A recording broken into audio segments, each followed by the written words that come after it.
I'm Skylar Town. I'm here to blow your minds and break your hearts with the story of Charles and Oscar Kroekels, the deaf-mute lockpicking brothers from Egg Harbor City. I came across Charles Kroekels while I was doing some more serious research into the decline in public knowledge of physical security.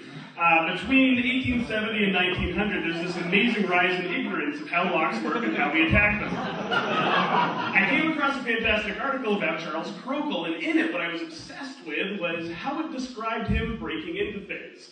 In reality, it was describing things that couldn't happen anymore. They'd gone back to these Victorian ideas. But it also told me a little bit about the penal system of New Jersey. And it gave me a figure that I could track back and know that I would find more information. So I continued to look for Charles Kroekels. I found another article from when he was 13 years old. He was already making the paper for picking locks. And there was even more information on the penal system. And I was really excited to be getting all of this great data. And then there was a line that completely threw me. That 3 years of his life, at the age of 13, he had been in jail. And this very much humanized him for me. It took me completely out of my research. So I started trying to find out more about Charles Kroekels. I began to find some descriptions of him. This is an illustration from when he was sitting before a grand jury. They described him as slight and blonde with nimble fingers and a cat-like manner. And he was a joker, too. He was a joker. At this trial, he made ovations to one of the jurors with a piece of paper to loan him 10 cents.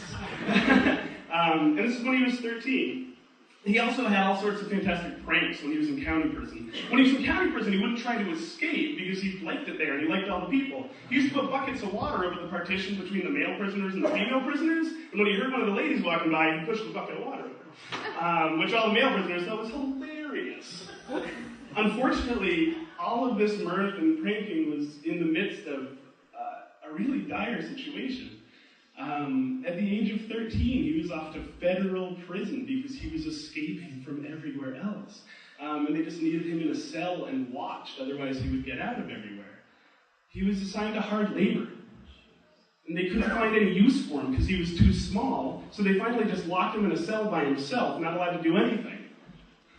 But he didn't stay in the cell. He wandered around. He had this piece of slate that had been given to him when he was first incarcerated. He would slip out of his cell and wander around and write questions to the older inmates to communicate about the world and find out about what the world was like.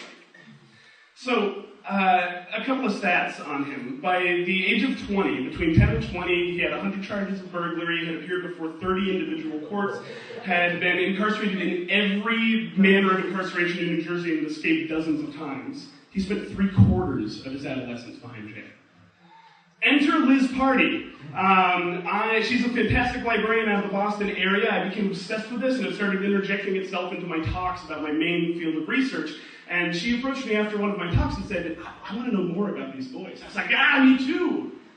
So she found this. Deaf-mute burglar brothers.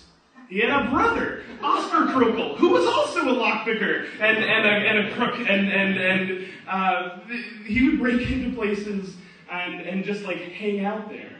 Oscar was 10 years old the first time he went before the court. He was actually a little bit younger than Charles when he first started getting into very serious trouble.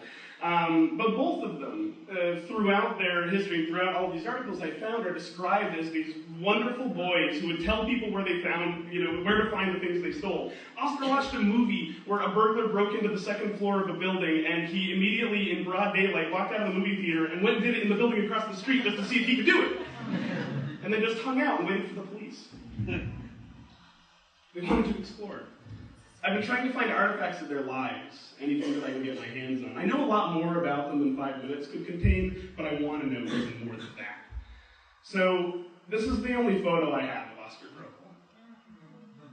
And when I saw the grave, it killed me. It broke my heart to suddenly realize that these people who were born in the 1800s were dead. And Charles. They became very real to me as I learned a lot more about them. And I was, just before this, I was trying to find some new piece of information, something fun that I could do for tonight. So I started digging back through my resources, and I found Albert Kroekels, their deaf-mute, lock-picking little brother. Is good lock bros. Join me in my research. Help me find out more about these people. Thank you very much.